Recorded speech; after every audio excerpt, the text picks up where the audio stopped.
Good morning friends, welcome to our channel.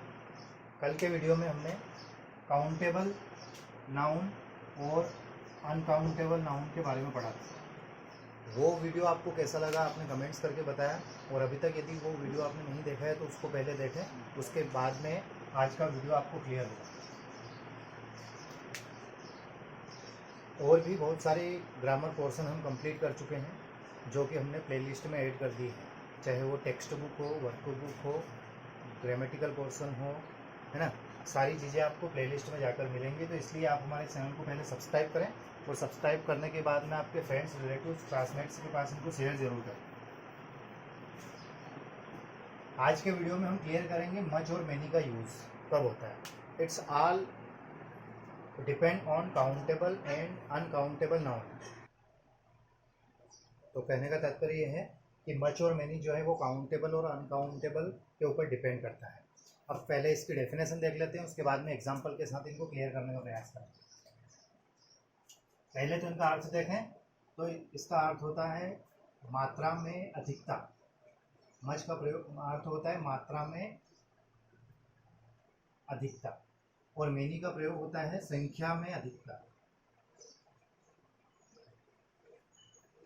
ठीक है। Definition की बात करें तो इनका प्रयोग कब होता है?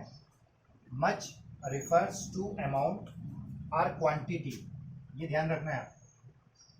मच रिफर्स टू अमाउंट और क्वांटिटी एंड इज सिंगुलर, मतलब जो भी क्वांटिटी या फिर अमाउंट है वो कैसा होना चाहिए? सिंगुलर होना चाहिए। सिंगुलर मतलब एक वचन। It is used with uncountable nouns, और इसका प्रयोग होता है अनकाउंटेबल नाउन के लिए। कल हमने अच्छे से क्लियर किया था कि अनकाउंटेबल नाउन क्या होता है। बहुत सारे स्टूडेंट्स का कमेंट आया था कि सर फर्नीचर काउंटेबल है कि अनकाउंटेबल है। तो फर्नीचर जो है वह अपने आप में अनकाउंटेबल है। अब फर्नीचर के अंदर आपकी टेबल, कुर्सी, बेंच, ये चीज़ें आ गई तो फिर वो काउंटेबल है।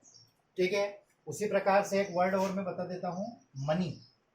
ये भी आपको कंफ्यूज कर सकता है। तो मनी जो शब्द है ये अपने आप में क्या है? अनकाउंटेबल है। ठीक है। मनी का अर्थ होता है धन। क्या अर्थ होता है? धन। तो धन जो शब्द है ये अपने आप में क्या है?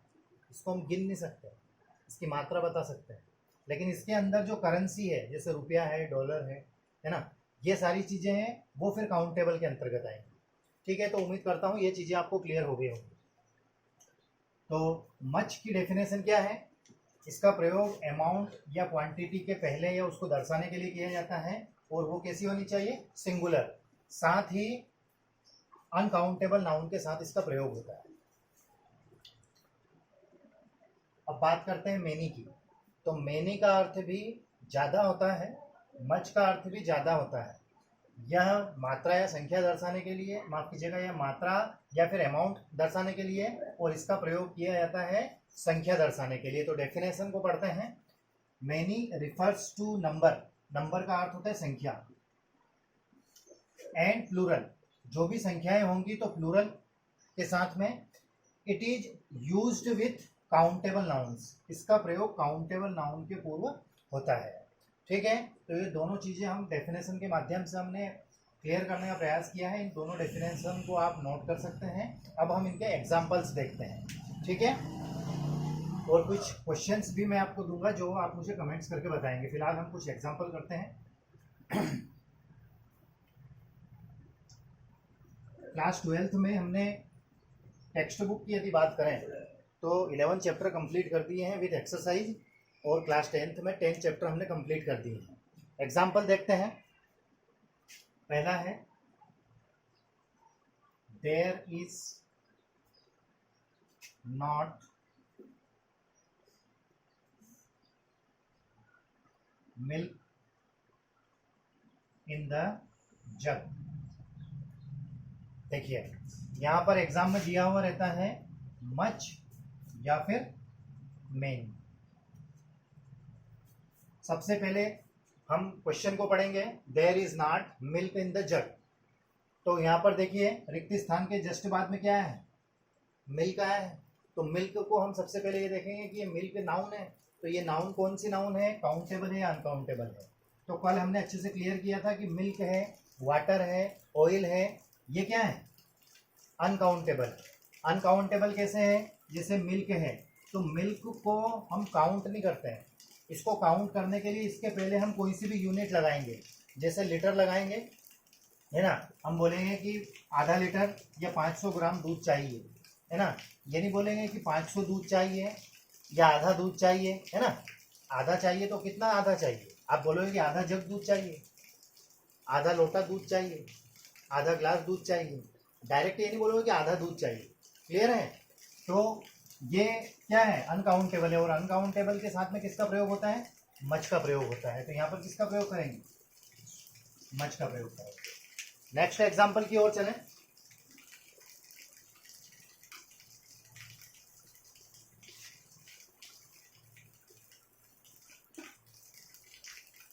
Have you read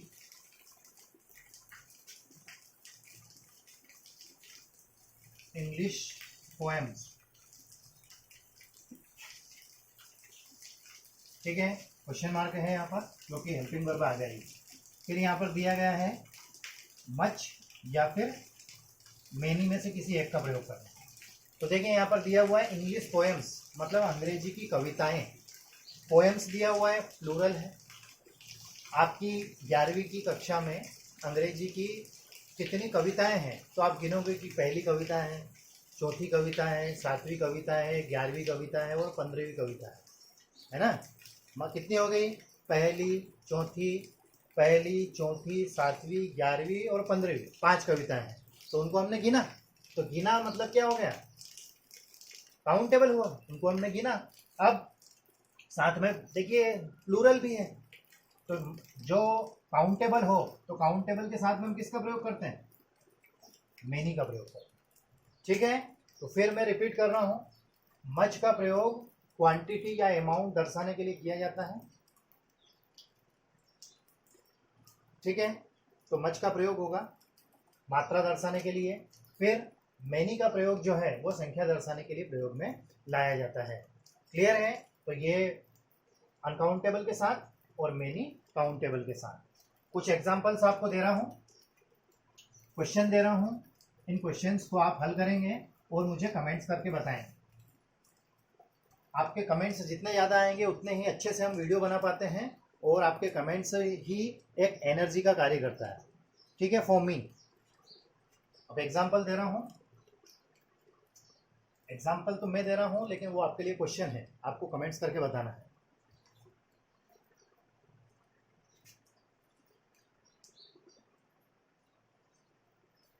पहला है, इसमें शुरुआत में रिक्त स्थान है।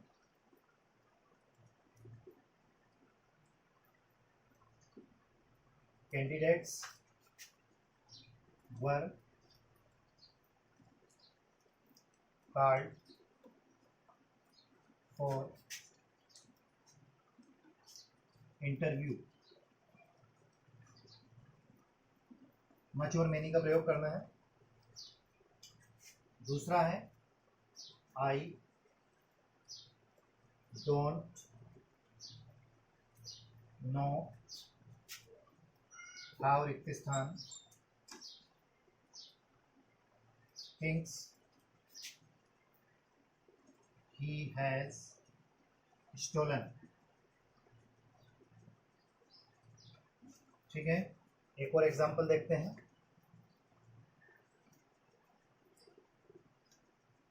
he hasn't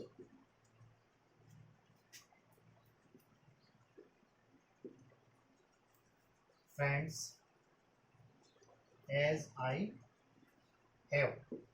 ये 3 क्वेश्चन हैं, इनके आंसर्स आप मुझे कमेंट्स करके बताएंगे। एक बार मैं इनको पढ़ देता हूँ ताकि हो सके आपको स्पेलिंग में यदि कुछ प्रॉब्लम है, डाउट है तो क्लियर हो जाएगा।